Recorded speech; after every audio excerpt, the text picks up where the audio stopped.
How's it going, guys? Kevin back at you with another video. Today's video, we're actually in the production facility checking out a little bit about how the parts are made. This is going to be a 1-month review for my Formlabs Form Auto. This is a very new product to Formlabs. It's very new to the space. I'm super excited to go through some of the pros and cons that I've discovered in the last 4 weeks of using it.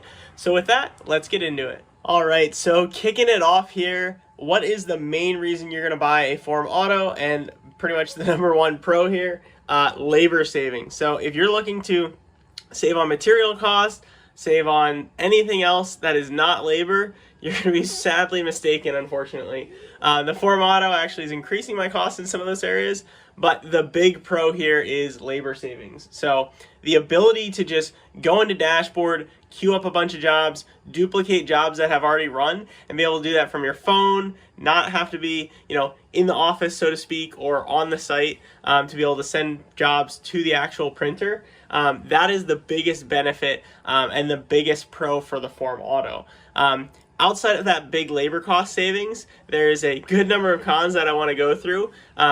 Don't take that as, the primary cons, but this machine is meant to do sort of one thing and one thing only, which is take your parts, dump them into the bucket here, and then start the next print job. So the labor savings from doing that and the dashboard associated with it and setting up all your print jobs and queuing them, that is your pro. That is the main benefit of this machine. One other benefit related to that is because the slicing is now actually happening in the cloud, when I set print and I set add to queue in in preform, it actually just sends basically instantly, because the slicing isn't happening on your computer anymore. It's actually happening in the cloud.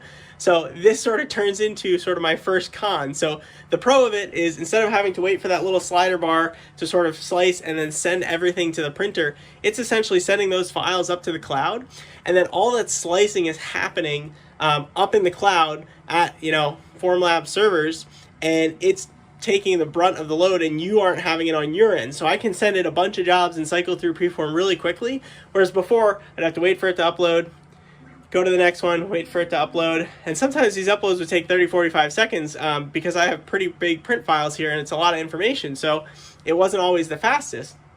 But unfortunately, that lends to a downside where apparently the servers sort of went offline last week or about a week or two ago. And basically I sent jobs and I woke up the next morning and nothing had printed. So Formlabs recently sort of figured that out, addressed it, let me know about that they're working on improving that, making sure the consistency is there.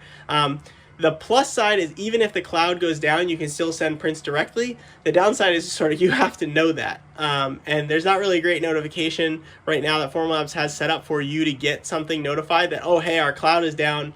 You need to send your print jobs directly to it. We're not going to be cloud slicing and sending them to your Form Auto group. And so that is a bit of a downside and something you guys do need to consider if you're running these, since all these are essentially sliced on the cloud right now. So the next biggest thing that I want to point out is material waste. So one of the nice things about the Form 2s is when I take a print off the build platform, I can remove just that print and I can leave all this extra resin here, and it is perfectly fine because it's protected under this cover and it's not going to cure anything, and I'm not wasting all of that resin. Whereas on the Form Auto here, because of the way that this works and the way that this closes, when this closes, we have these two scrapers that essentially grind against the top of the build platform when it goes to remove your part, and that essentially checks to make sure your part is missing. But what it also does is essentially peels off all of that liquid resin that is still there onto the sort of the bed here. And what you end up getting is a lot of waste. So if you don't fill your build platform, you're going to have a lot of resin on your build platform, and you're going to end up wasting all that. So whenever you're using the Form Auto, you want to always make sure that you're filling that platform as much as possible. Otherwise, you're going to have a lot of resin waste. So that is a downside. Additionally, since these parts are sort of popping up and they're not really getting any time to drip, you're going to obviously have a lot more resin on the parts, and that's going to result in just a lot more resin down here dripping off of the parts. That's going to be added waste. So that is another downside, another added cost. Obviously, going from a Form 2 to a Form 3, for those familiar, the trays are $150 here versus $100 over there. So that is another cost adder, sort of another material waste thing here to be mindful of. Additionally, one of the limitations of the Form Auto is because the way that the build platform sort of snaps and pops free, if you put a part way on the edge of it, it's not going to see the full snap. And therefore, there's a good chance it might stick on the sides there. So if the part spans the entire width of the build platform, chances are it's going to come off. But if you have small parts and sections, those ones on the edge may not come off. So that's one of the things where Formlabs basically suggests that you stay one block on the left and one block on the right in when you're basically setting up these jobs to make sure that you have success with part removal. The downside of that is effectively you end up putting less parts on the build platform. So over here, where I might be able to fit 6 parts on my build platform, I can only fit 4 here because I need to stay out of those boundaries. Otherwise, there's a good chance my part isn't going to release. And if my part doesn't release, well, then what's the point of the Form Auto, right? I have to go and take care of it. So that is a pretty big downside and something you need to be, taking into consideration. I do have some prints that do expand the whole width. And because they're long, sort of thin parts, those end up snapping just fine. I'll grab one here. So these parts, for example, they span the entire width of the platform there. And because they span the entire width of the platform, they don't have any issues popping off and falling off. But if I didn't have these going across the whole platform, I'd be very worried about them having a potential issue. One other thing is the part height. So that part is basically maxed out height-wise that I just showed you there for the Form Auto. So it's not really advertised too well on their website, which I'm not too happy about. I hope they make it a little bit more clear. But you can only put parts that are less than 115 millimeters on the Form Auto. So if you have a part that is higher than that, it will print, but it will not be removed. So I thankfully only have one product that fits outside of that bounds. That product there that I just showed you, I actually had to angle a little bit more just to get it within there. And thankfully I could still fit the same number of parts on there.